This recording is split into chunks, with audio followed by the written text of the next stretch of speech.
When it comes to EU5 and its future, there are certainly higher priorities in the short term than missions with regards to its design choices. There are even things like the UI to consider, which are foundational to the game's experience. Nonetheless, missions are sort of an eternal boogeyman over the community. Will EU5 have missions? Will it not? More importantly, should it or should it not? And before you say it, let me just say that the current EU5 missions are not really missions in the sense that I'm thinking. Those are generic missions, which first of all disable Iron Man, meaning no one will ever use them, and secondly, they are extremely limited in what they actually do in the game. No, I'm talking more about your EU4 style mission trees, where they act as a guide for your gameplay for more or less the entire game. I want today to try and present some of the ups and downs to mission trees so you can better understand the consequences of each choice. Right now, EU5 doesn't have missions, and we can see that reflected in the perceived lack of flavor in the game, although we'll go into how EU5's flavor is more a matter of miscommunication than true absence. By the way, for the background of the video today, we've got a time lapse, and I'm able to do that now thanks to the new PC. Very cool stuff, and again, a heartfelt thank you to all the viewers and channel members for supporting the channel so I could afford to get it.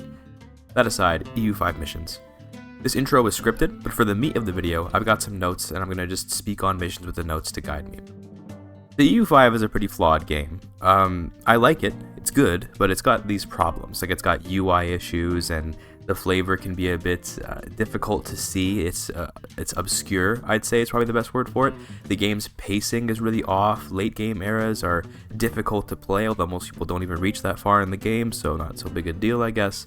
But basically, the point is that I want to emphasize how mission trees are kind of like the most back burner issue you can get in EU5. Maybe there's more back burner issues like art or something, but there's a lot to EU5 that needs work before mission trees are even considered. Nonetheless, I want to try and talk about mission trees because I think it speaks a little bit more to EU5's game design in general. EU5 is a game whose design is destined to evolve because that's the nature of Paradox games. So I'm interested in looking to the future, even if the present is kind of a hellscape right now. One thing I praised about EU5 back in my first impressions video, and I still hold this praise, is that the design between all the mechanics, as in like the interactions between things like the cost of court and the economic base and your cabinet members' jobs and that kind of thing, these are really, really interesting expansions on what in EU4 were just numbers. So in EU4, when you took land that was non-core, you gained overextension and it was just numbers. In EU5, there's no overextension number, and you can in theory conquer the whole map and never core it if you want, but by doing that, you're going to increase your economic base, and that's going to increase your cost of court, and also you're going to have to waste cabinet member jobs on things like integrating when they could be used on assimilating or converting or stability and so many other things. I want to like EU5 because its design is very impressive in a vacuum, and I do like EU5 to be clear, but it ends up being fun for different reasons than maybe it's going for. It's very impressive how all those mechanics link together, but when it comes to actually playing the game, okay, be real with yourself. How often are you thinking in this way? A lot of times, you just conquer more land because it's available. You do it because you can, and maybe it's not the best move meta-wise, but the AI in EU5 is just not good enough to warrant thinking more than just the basics. I mentioned it in a couple of my EU5 videos, but basically my building meta is sorting by profit and then clicking. Now, I recently had a stream where I played as Poland and I tried to be more intelligent about my economics because people were watching and I wanted to sort of explain what you can do to be better at the economy. So I was looking for places that had iron, and then I would try to build a road there, and then I would make a town or a city in the same province but not on top of the iron so I can make tools, and the tools have a production efficiency bonus, and production efficiency is crazy good, and so on and so forth. But in truth, as Poland, I didn't need to do that. I could have just built everything in Warsaw and would have been completely fine. There's no reason to be thinking this much. And that's an issue with the AI, not the design of the game. The design does encourage you to pursue these economic advantages by going for provinces that have local resources that are good for the urban buildings that you want to make. And it is very impressive stuff. But why engage with it? I should add the caveat that, of course, France and Bohemia are currently like total menaces. And in terms of the early game, these are like your big bads who actually, if you want to defeat France in like, you know, the early 1400s, the late 1300s, you're going to need to play very intelligently. But in most cases, just play unintelligently. You'll be okay, build up, and then by the time it gets to about the 1500s, you can make enough of a professional army using your economic advantages to just wipe the floor with anyone in the game. So Like, the AI is incompetent, but some tags are so powerful that even with an incompetent AI, they are kind of monstrosities for the first, like, 100 years. But that's still, again, an issue of the AI more so than a kind of game design issue. Games that have bad or good AI don't necessarily preclude them from being good or bad games. For example, CK3, I would say, kind of has terrible AI. Like, I obviously I've played the game for thousands of hours, so the game will always be easy to me. I'm not trying to say that the game should be harder. I'm saying that even for the newcomers, for the novices, for people who are relatively inexperienced in CK3, the game is not particularly difficult. And yet, it's an extremely good game in my opinion. I absolutely love CK3, and that's because it's fun to play for the roleplay and for the opportunities to make stories, and it's a different kind of thing. Meanwhile, Victoria 3 has a significantly more challenging AI, albeit again one that isn't that amazing, but compared to CK3, okay, you cannot dispute me on this, compared to CK3, Victoria 3's AI is a real challenge, okay? You'll constantly see Britain getting to, 400 million GDP. Maybe these numbers are outdated now because of new patches. I haven't played Victoria 3 in a while, but point is that Britain, France, Prussia, if they form Germany, Austria, Russia, these are like real monsters in the game, and not just for the first 10 years or whatever, not just because they are strong nations who quickly get outscaled, because they will actually build up their economies and in the late game still be menaces. Britain will keep up with you. If you play the United States and you play them poorly, Britain will surpass you in many ways. And I'd say in Victoria 3, Britain is maybe a little too powerful, but at the same time, it is a game more or less about Britain, so I kind of get it. It's not that unreasonable to say that they're really strong. Either way, the point is, EU5 kind of has a fork in the road here. You can either choose to just let the AI kind of be bad and focus on other ways to make the game fun, or you can really focus in on improving the AI. And right now, I've been playing on the beta patch, the 1.0.10, I think it is, and the AI is suddenly way more aggressive. And this is what I mean about how better AI does not preclude the game from being a good game or a bad game. Okay. When the AI is more aggressive, it plays better, because aggression in Europa Universalis as a franchise, let alone EU5, is very powerful. Playing wide has always been good. It's still good in EU5. Maybe less good than EU4, but still very good. The thing is, it's not fun. I'll tell you that when Bohemia is conquering random locations across like Western Germany for no reason, it's not very fun. It's kind of immersion breaking and not interesting. It's weird. It doesn't feel right. It feels strange. When France is taking like England's southern coast or whatever, it doesn't feel like, yeah, wow, I'm finally being challenged by an AI. It feels a lot more like this game is absolute nonsense. And CK3 can feel like that sometimes, but in CK3 the nonsense is part of it, because it's a game about complicated feudal relationships and like the rise and fall of dynasties and cultures being all weird and France being ruled by a Muslim for some reason. Like, that's part of that game, is the bit of nonsense, and it's easy come, easy go. So if some crazy thing happens where a conqueror from North Africa decides they're going to avenge the Battle of Tours, that has consequences, and then when that character dies, it could entirely be undone as the next heir isn't as good and the whole empire falls apart. EU5 does not have such collapse mechanics, so if France takes the southern coast of England, it's very unlikely that England will ever reclaim it. Not impossible, but it's not likely to happen. For that reason, the nonsense is far more impactful because it's long term. This is where I want to sort of draw two possible lines for EU5. Like I mentioned, they could kind of focus on the AI, not focus on the AI, but that's a reductive way to look at it. Instead, it should be a focus on sandboxes and like creativity, which is more the CK3 kind of thing, or challenges and strategic depth, which is more like Victoria 3. And don't laugh at me for saying Victoria 3 is strategic depth. It does have depth, okay? But I think that the strategic depth is far more of an EU4 thing. It's got more EU4 in its DNA.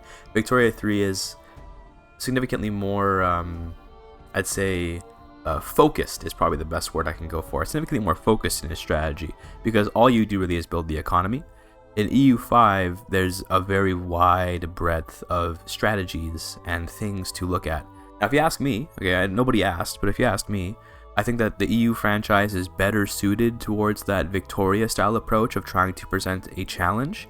But, there's potential, honestly, in EU5 for being that CK3-style sandbox, and the lack of mission trees, which, tying that back into the whole video, is that sort of sandboxy experience, because there is no guiding hand, so you have to be your own guide. The thing is, I think, is that when the AI is not particularly challenging in a game that has all this strategic depth, because EU5 has so much going on, but you just ignore all of it because you don't need any of it, then it becomes a matter of almost like decision paralysis, because every nation that you play has all this setup time, in the sense that you launch the game and then you have to set your taxes, which, to be fair, is automated, but in theory you could be like individually assigning your taxes and individually assigning your trades, and you could be doing a lot of stuff.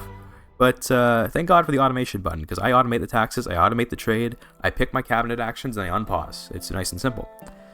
If there were missions in the game, it would probably be a little bit easier to get an idea of what you should be doing, because right now, what you do is the first 50 or so years of the game, depending on what tag you're playing, are going to be about making an economy, and then you're going to maybe conquer a couple places here and there. It depends on who you're playing again and what you want to do, but it's like you're a bit aimless. If the game had more challenge, your aim would be to survive, in theory, and then one day when you're extremely talented at the game, you've got your first 2,000 hours, so you've completed the tutorial of the game, more or less, then maybe you start thinking about, like, I want to conquer the world, or I want to convert the whole world to Hussitism, or something like that, right?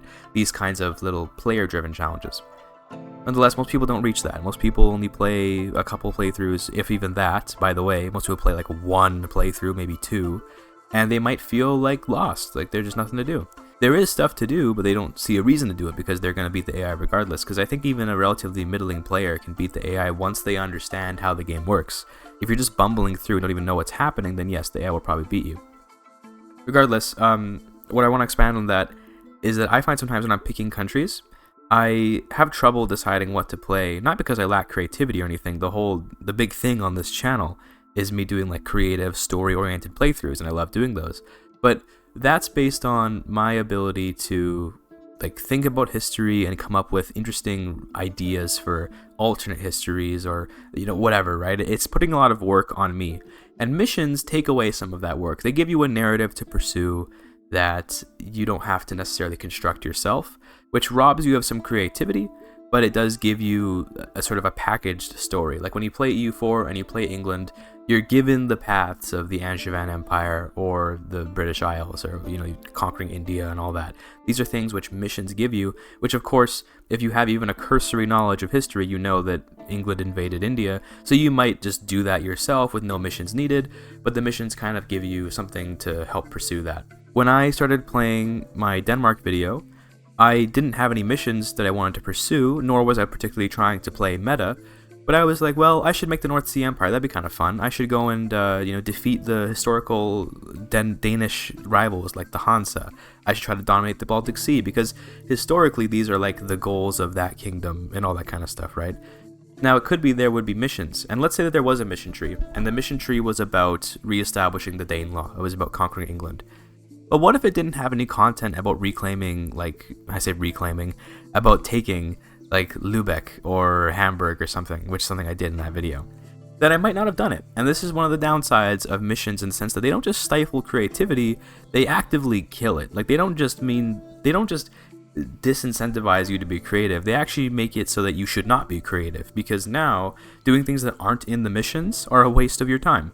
Where this plays interestingly into the whole dynamic is that, well, who cares if you don't get the bonuses of the missions, because ultimately the game's not challenging enough to make you need to follow the missions.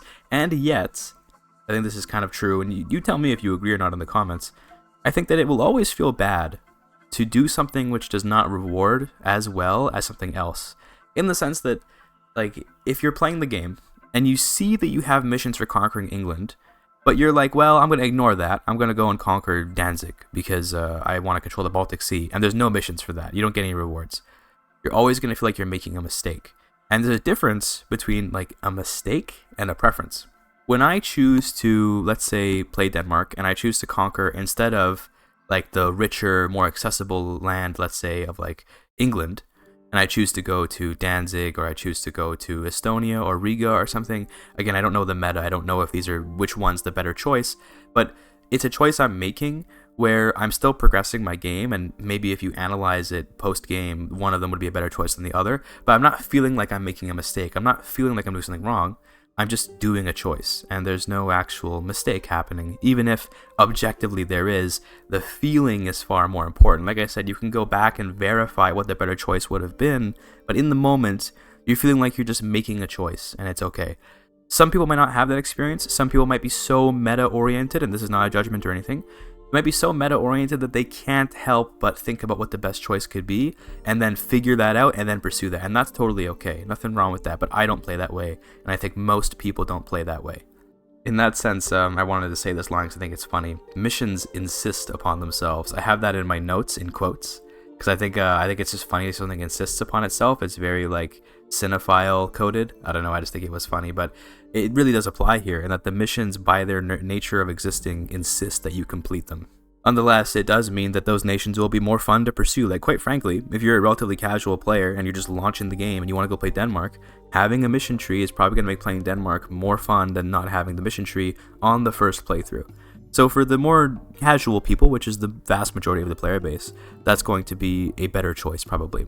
For the more hardcore people, they're going to feel probably a little bit stifled by it, or if you're truly disciplined, you just, ignore it. You can always do that, I guess, but that's tough to do, especially because the game will be designed around these mission trees, I think. It's hard not to do that. I guess you could, and there is always the option of like forking the game design by adding game rules, and game rules are interesting. In CK3, they work very well in my opinion, because CK3 again is a game which has more or less wiped its hands clean of balance. Like, we don't have to act like CK3 tries to be balanced. It doesn't, and that's okay, because that game is not about challenge. It's not about being difficult. It's a game about just kind of having fun and enjoying your sandbox. That's totally fine for that game. But in Victoria 3, those of you veterans out there, you might remember when they added the game rule for having autonomous investment versus player-controlled investment? Well, that completely destroyed how the game was balanced, because now you're playing two different games, and Victoria 3 is a game which has this difficult AI, somewhat anyway, which needs you to actually have a balanced game, otherwise it won't be fun anymore. If it wasn't a balanced game, it would not be fun, and Victoria 3 is unbalanced in some senses, but not to the point of ruining the fun. EU5 could run into that issue as a game which seems to care about balance, and I say seems to, it's quite obvious the game cares about balance because every patch is changing little numbers here and there. Clearly, the design of this game is oriented around having a challenging AI. They just failed to make it happen for release, and that's, part of modern day game releases, I guess, that they tend to be difficult with the releases, right? I will say, in Paradox's defense, this is part of the experience of a Paradox game when it comes out, is that, yes, it comes out, it's broken, enjoy it while it's broken, and then they will fix it. Victoria 3 is exactly like that.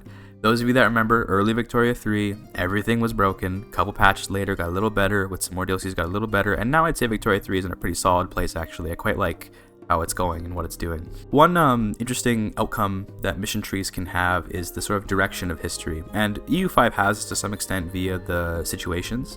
For example, the 100 Years' War situation kind of guarantees that England and France will enter conflict.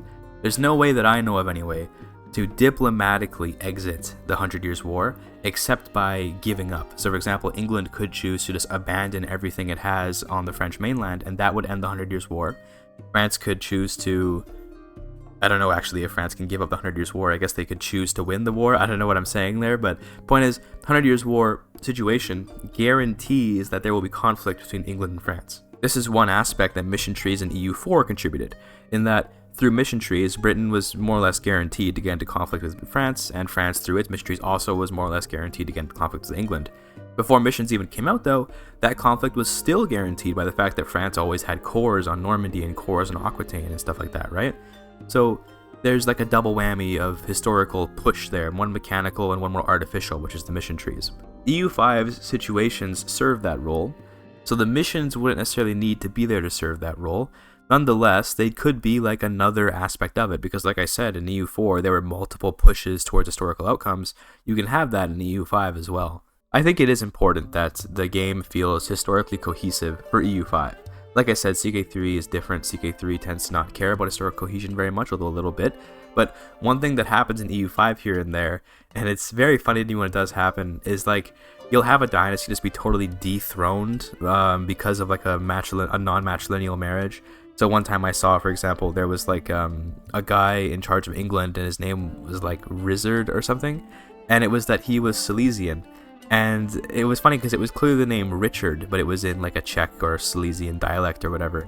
And it was really funny because to me it was like the Rizzler, like Rizzard, but his last name was Plantagenetsi or something. Like it was clearly Plantagenet, but again with like the Czech or Silesian, little spice on it.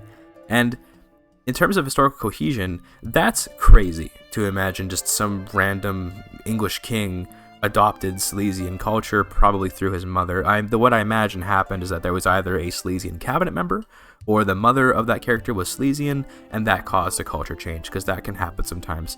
But it does feel a bit weird. In CK3, that can feel weird, but it's very easily resolved. In EU5, now that that king is Silesian, it's going to be very difficult to go back to that king being English, but at the same time, it's not a big sort of impact on the king changing cultures. It's the country's culture that matters a lot more. It's just one of those things where it doesn't fit EU5 very well. A bigger example of that is the current beta patch where we have tags just conquering locations in random spots. Again, in CK3, it contributes to that feudal nonsense that the game is all about, whereas in EU5, it does not feel like it fits. Anyway, now I want to actually transition the video towards talking a bit more about flavor. So, missions are often said to be a kind of flavor, and obviously they are. I say that as if it's not true. Yes, they are a kind of flavor, but EU5 is a game that already has flavor. It's just that it's kind of in this different form. And the best example I could think of is the unique advancements, that's one, but even then those are kind of not that big. Like most countries don't seem to have any crazy advancements, except for a handful here and there, like Poland. Oh my god, Poland's OP. But the other thing is the dynamic historic events, which is interesting. They gave them this unique name, the DHEs, which in EU4, the historical events were also dynamic because you could pick different options, depends on the event, but regardless, DHEs are like the mission trees, they're like the flavor, you could say, of EU5. And there's actually a video about this already that I found while doing background research. Anyone who does research in general knows the first thing you do is you look up if anyone else has already done the thing that you're doing. And there's a little video from the Imperator Gaming channel where he talks about EU5 and mission trees. He talks about obscurity being a problem. So he talks about DHEs, and he mentions a particular example of being able to put in charge some English noble. You can put him in charge of Artois, which is a place in France that is apparently like the start of the war. Like there's some history behind it I don't know. And that's actually exactly the guy's point, which is that most people don't know this history. So why would they think to try and make this happen through this dynamic historical event? England has something like 200 historical events, and a lot of them you'll never know exist.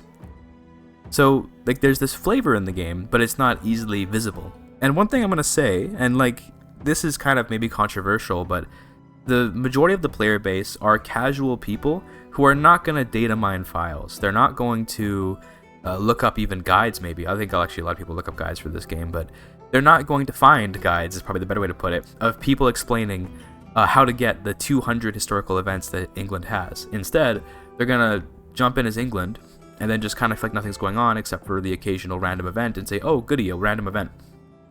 Something which I talk about in Victoria 3 a lot is how events or journals and things that are passive like this, they never feel as good as buttons. And I don't know like why. It's a human psychologist thing probably.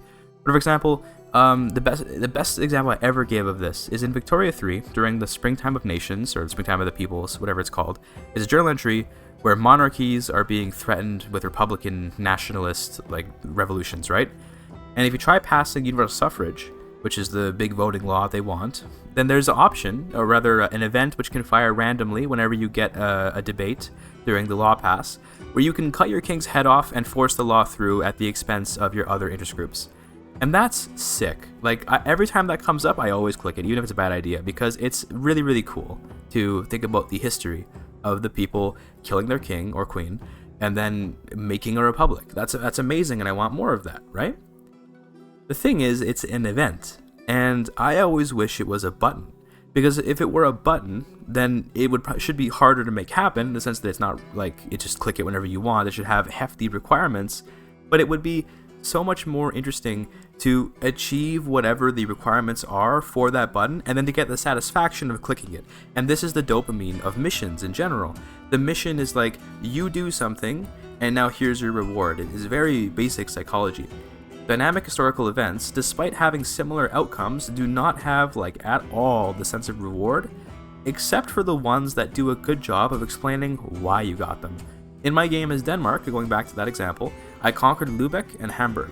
And I didn't know this at all until it happened, but a couple years later I got an event that said the defeat of the Hansa or something. And it gave a bunch of money, a bunch of trade advantage, and it gave like a modifier to Lübeck. I forget what it is. Now the actual reward wasn't that interesting, but I didn't care because it was really cool to see the game acknowledging my completion of the task that I didn't even know I was trying to do. Nonetheless, I wonder if I would have liked it more if I had a button to click for defeating the Hansa when I conquered Lübeck and Hamburg. That's kind of jury's out on that, I'm not sure. It was very satisfying to get the random event that told me you did good, you conquered the Hansa or whatever, even though the Hansa can never be killed because they're not location based, but that's a whole other video, whatever. I like that a lot, but it's like just not, it's different than mission trees. It hits different, it somehow does. Anyway, back to Imperator Gaming's video, which I'm gonna put in the description and comment, by the way. You should check it out yourself because it is a very good, concise video, much better than my lack of concision here. He continues to talk about the obscurity of these events should be fixed in some way, and he proposes the idea of an event tree as opposed to a mission tree. It's like a list of the events you could have, and then you can look at that list to get an idea of what you could accomplish in order to get it. And to me, I won't lie to you, that's literally just mission trees. Not say I'm critiquing Imperator's video or anything like that. Instead, to say that people might think it's different, but that would just be a mission tree. It would be a series of tasks for you to achieve to get a reward. The reward would just be an event instead of a direct modifier, although lots of EU4 mission tree rewards were also, events. But regardless, he also proposes the addition that the event tree should be divided by ages. That way you don't get overwhelmed by just clicking on this event tree and there's 200 things in there.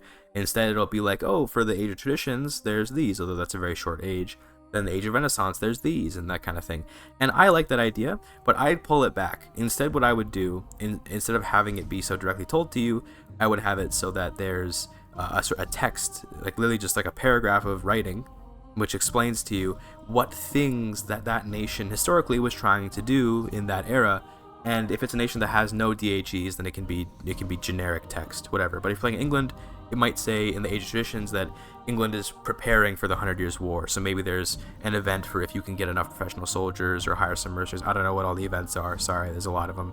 But, you get an idea of what to do based on the text. And that can kind of maybe be a little more like exploratory. And when I say exploratory, that conveniently segues into my next note on my notes here, which is about 3 general styles you could do with regards to EU5's future design. And I've labeled them as adventure, RPG, and chess match. Let's talk about the chess match first, because it's the most obvious. This is the option where there's no mission trees and everything is just strategy. So in a chess game, the thrill of the game is more or less the challenge the opponent provides. Playing chess against yourself is good for learning the game, but it's not actually very fun. I used to play a lot of chess, and playing against yourself is like about memorizing, not necessarily memorizing, but learning openings and understanding weaknesses in your defense by examining the board state that you create, blah, blah, blah. Look, nerd stuff, okay? Nobody cares, all right? Point is that in a chess match, it's very much so about the challenge. That's pretty much the entire thing. It's about the strategy, it's about the tactics, it's about the challenge. EU5 right now kind of feels like a bit of a chess match, but the opponent is like 200 elo lower than you. The opponent is too low elo to make it a fun challenge. So you instead maybe you get creative, like you take away your queen, which is like some people's way of playing on very hard maybe. Like there's things you can do to help make up for the lack of AI challenge, but this is sort of again player imposed things that I would say are not optimal for the health of the game. The other option I want to talk about now is the RPG, which is more the CK3 style, in the sense that things can remain unbalanced, but you are instead sort of guided towards things to achieve. So CK3 is quite sandboxy, but there are decisions to click. There are things to do. Like there are, depending on the DLCs you own, there could be struggles to be working towards ending. There could be legends to be finding, and there could be decisions to be clicking, whatever. There's like stuff you could do. These are like quests to compare to an RPG. You have a thing you need to accomplish, and when you do it, you get a reward. Maybe you get some loot. In CK3, quite literally, you get loot. But the point is that EU5 could pursue that through a mission tree, where it's like, yeah, here's a list of quests you can do, and here's the rewards for it. And that would be also a very traditional EU4 sort of approach. The last way of designing it I look at is like the adventure. And this is also kind of how EU5 is right now, also, as well as the chess comparison. It's also a bit of an adventure in the sense that an adventure is like a sort of unexpected wild ride. I'm not thinking of adventure in the sense of like a game genre. I'm thinking more of like literally going out on an adventure, going maybe on like a tourism type thing. I'm not sure exactly, but the point is that in EU5, you're playing some tag. Let's say it's Denmark, and we can even use my exact experience with the Hansa. You're playing Denmark, and you do something, and then you get an event, and you're like, wow, I got an event about that. That's really cool. And you get this feeling of accomplishment from the random event popping up, realizing that the game is actually looking at what you're doing. There is something very effective to that, but it'd be kind of unique, I'd say, in the Paradox games. Most Paradox games tend to either be these RPGs or these chess matches, where it's like, I was going to say Hoi 4 is kind of like a chess match, but I don't play enough Hoi 4 to really say that to know, because they do have focus trees, but Hoi 4 feels a lot more like it's about just strategizing and tactics and stuff. But I can't think of a good example maybe of a Paradox chess-like game unless you go back in the past. So like, I didn't really play EU3, but I'm pretty sure EU3 is kind of like that. I didn't play Hoi 3 either, but I used to watch a bit of it on YouTube. Hoi 3 feels like a chess match style game from what I saw of it. I didn't play it. I only watched other people play it when I was a kid. But that feels like a chess match kind of game where it's like, just here's a bunch of numbers, do whatever you want. Your objective is, I guess, win, and winning is what you decide you want it to be. Although in the case of Hoi 3, it's conquering the world, I guess. No, the adventure is currently kind of what EU5 is, and I think it's a pretty good way to go about things, but adventures need your investment, and they need you to have faith in the game. And this is where things fall apart for EU5. I think it's surprisingly common for people to launch EU5 and play like, no joke, like 20 years, which is nothing, by the way. That's like not very much time at all in the game, but play like 20 years and then feel like they're lost already. And that's because this adventure is like an unguided adventure. It's more like a safari, I guess you could say, where the lions in the distance might approach you. They might not. You might see them, or you might not. They're out there, but if you want to find them, you got to know what you're doing, which is someone who dives into the game files, or you've got to have faith that the Safari guide, which right now there isn't one, is the problem, is going to bring you to them. I'm sorry for all the metaphors. I know this is a lot of like explanation by analogy. Those can be hard to follow, but I'm hoping you're getting what I'm saying about how EU5 is not guiding you very well. So the adventure is like this wild thing where a lot of people are going to give up on it because they don't get any guidance. Now, in EU5, you can look at the content tab on a nation before you play it, and even that is a bit of a step for a lot of players who won't necessarily know that exists, but they'll see that, let's say you see this 200 dynamic historical events for England.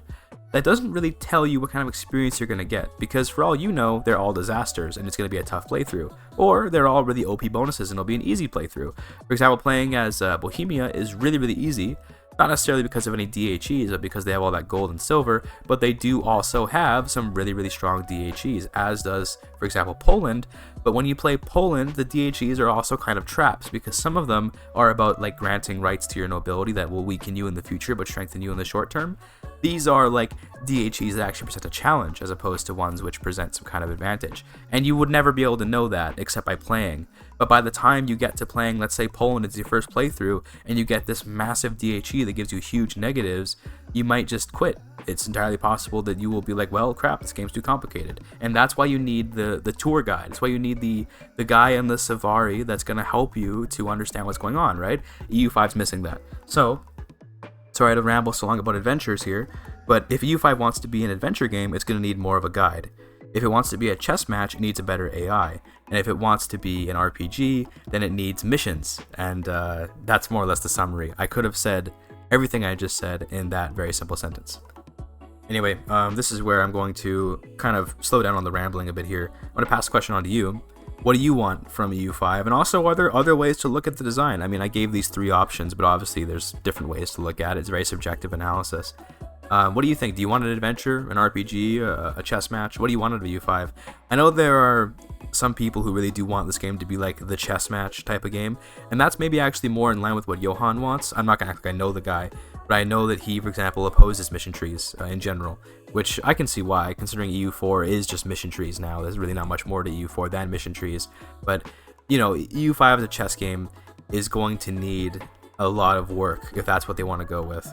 Regardless, I'm ranting again. My last notes here are about the fact that I want to reiterate the game rule thing. Some people are always quick to say, and I'm among them too, by the way, are quick to say that game rules are goated because you can just customize the game to what you want it to be. But again, that works in CK3. It did not work in Victoria 3. It will not work in EU5. EU5 has the game rule for mission trees, but right now mission trees are so bare bone that it's okay. I want you to imagine a world where they're making DLCs that add mission trees to countries, and it's a game rule to use them or not. That's crazy to me, and I don't think that's ever going to happen. So if mission trees come, or if they don't, that's going to be the way the game is designed. You can't have both. It doesn't work for this game. It would only work in CK3. So yeah, I'll pass the question on to you. Make sure to check out Imperator Gaming's video. I was happy to see it because I was hoping someone else had already talked about it, the mission tree stuff in EU5, which I'm sure people have, but I mean after release. I saw that Zlevik had a video about mission trees. Maybe it was Levik, I forget, but some larger content creator had a video of mission trees, but it was from like pre-release at EU5 where it was like theorizing about mission trees, and I'm like, okay, whatever, that's all old stuff. But this video was from literally a couple days ago, so I was like, yep, that sounds good. I'm glad that it was there. Please check the video out because I don't want to be stealing views from Imperator, so go look at his video and, I don't know, watch it through because it was a good video. It's very short, it's like 9 minutes maybe, so I recommend you watch it. And I guess the last thing I want to say is that I'm going to be streaming on Monday, where I'm thinking I'm going to do like making a mod, like making a mission tree type of stream. I wanted to do it actually back in early access because hilariously, you guys remember when every content creator had to be super cagey about EU5 because you couldn't show any footage or any stuff of the game? I actually asked my contact at Paradox if I could get away with showing off game files because they said no pictures of the game, but they never said anything about game files, and I actually got permission to make an early access video about the game files for the game, but I never ended up doing it because I was just really busy at the time. I couldn't find the time for it. Regardless, now I'd like to look at the game files more and maybe do some modding. I love modding these games, and I consider myself like a pretty crap modder, but I'm trying, you know, it's that kind of thing. So yeah, Monday, I don't know what time yet, but join the Discord, check the description and the pinned comment, I guess, too. Check that stuff for the Discord, and I'll announce the actual time it'll happen, but Monday, this video is coming out, I think, on Sunday, so it'll be tomorrow, I guess, depending on your time zone. Regardless, at this point, thank you again to the viewers and the channel members. Really appreciate all of your support, and I'll see you next time. Thank you for your time.